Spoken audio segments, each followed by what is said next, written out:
Marlena, thank you so very much for not just your book, but your time and your beautiful invitation to lean in. And you remind us that it is not a formula. Very little about life is.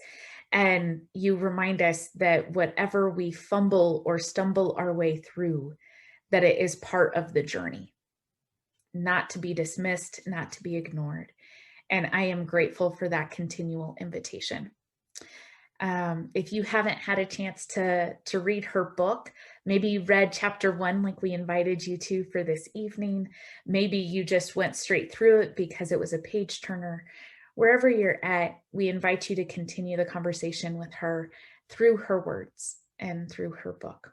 It's my hope that my story can be a springboard for us to look at forgiveness in a much larger way than just one little story. So I grew up on a leprosy compound that my father founded the year I was born in a low German Mennonite community in Paraguay, South America. And as a child, I struggled with contradictory forces between, on the one hand, desperately longing to be part of my father's life and to be accepted by him and to be accepted by his Mennonite clan. And at the same time, so rebellious against the often abusive controls that were put on me and on my life. And this struggle came to a head when I was a teenager, when my father threw me out of his life because of sinful behavior on my part. And I was publicly humiliated and shamed in front of my entire Mennonite church. And I thought, if I may, I would read just one scene at the beginning of the book. In the dark, squared off pews of the German Mennonite church sanctuary sat my accusers, stern and silent, all eyes converging on me. I dropped my head and concentrated on the rectangular pattern of the tiled floor. The closed church shutters kept out the fiery late afternoon Paraguay sun. The weight of the musty, trapped air was suffocating. We have called a special church meeting on this first Sunday in January to discuss your sins and to determine the consequences. Pastor N said, turning to me, heavy silence. I swallowed hard to keep acid from rising in my throat. And the end of that chapter, I heard nothing further. They had just taken away from me all that I held most dear about the Mennonite church.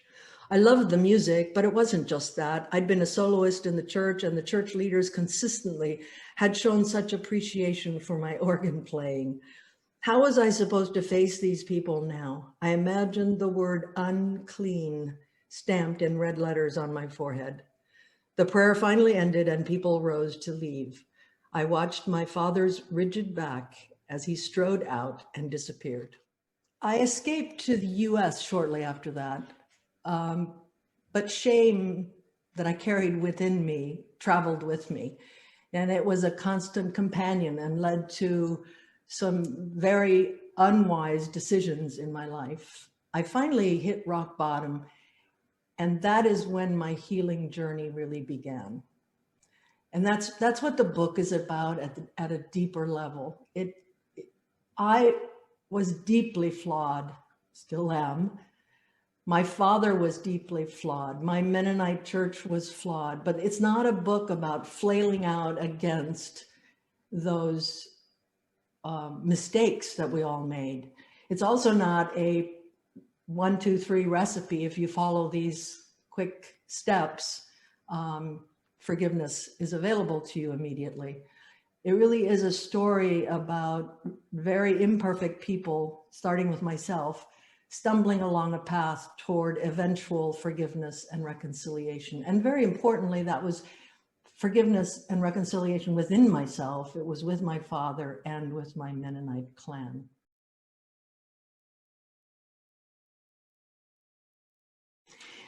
I tend to think about vulnerability as the antidote to shame. I spent a very good part of my life with a lot of shame.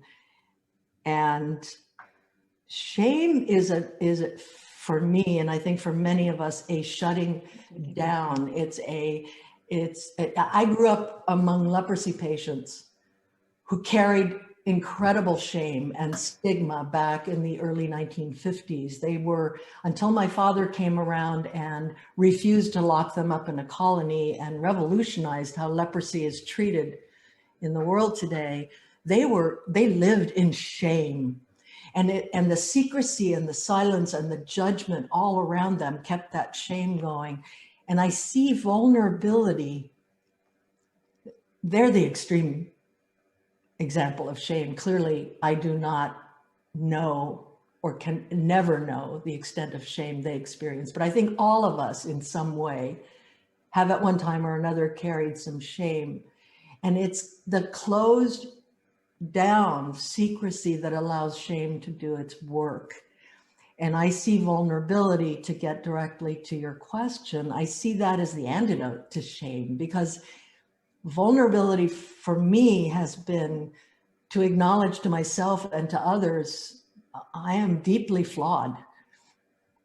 And to the extent that I can share openly that flawed brokenness, healing can happen. And so that's why I see it as an antidote to the closed down shame that I carried for so long.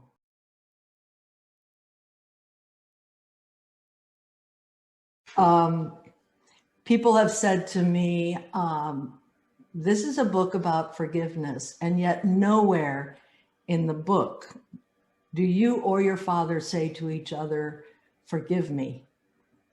And it's true. It's not in the book, and it wasn't in our life. I don't think there's anything wrong with the words, forgive me. On the other hand, I really believe that too often the I'm sorry is, it's embedded in the language of debt, which makes it sort of a transaction, right? And then before long, it becomes a power play. Who has a greater debt? Who has more? Who's incurred a greater debt? Is your debt larger than mine? Have we paid each other off? And it becomes this transactional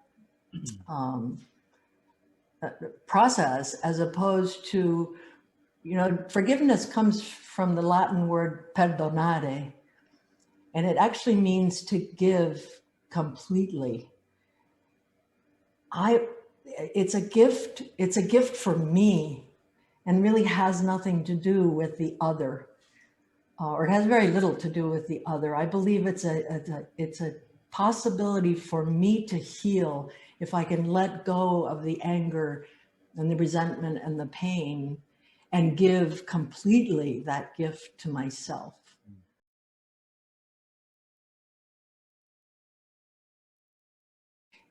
Reconciliation for us, and again, this is not everyone's path, but for us, it was about, again, this gets back to something Brad said, it wasn't about us doing anything really. It was about us increasingly over the years showing up with less and less armor and more authentic vulnerability.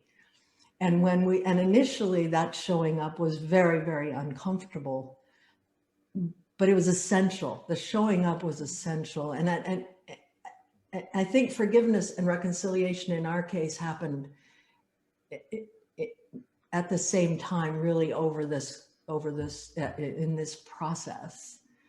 And importantly also, I believe in my case, reconciliation never involved dredging up all of the old stuff, which would have simply cycled us back down into our conflicts. It was about showing up with more and more vulnerability. I was talking to someone recently about this, and he said it was about learning to cry together. And I think that's just so perfect. I could not have said it better, and I did not make that up, but I now use it because I think that that's really, really so. People will say, who was the broker of your peace? Mm. You know, did your father come forward first, or did you come forward first?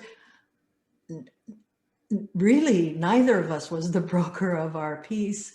It was something larger. I call it grace. But for grace to do its work, we had to show up again and again and again. And initially it was very uncomfortable, and becoming vulnerable was very uncomfortable. But that vulnerability allowed grace to do its work.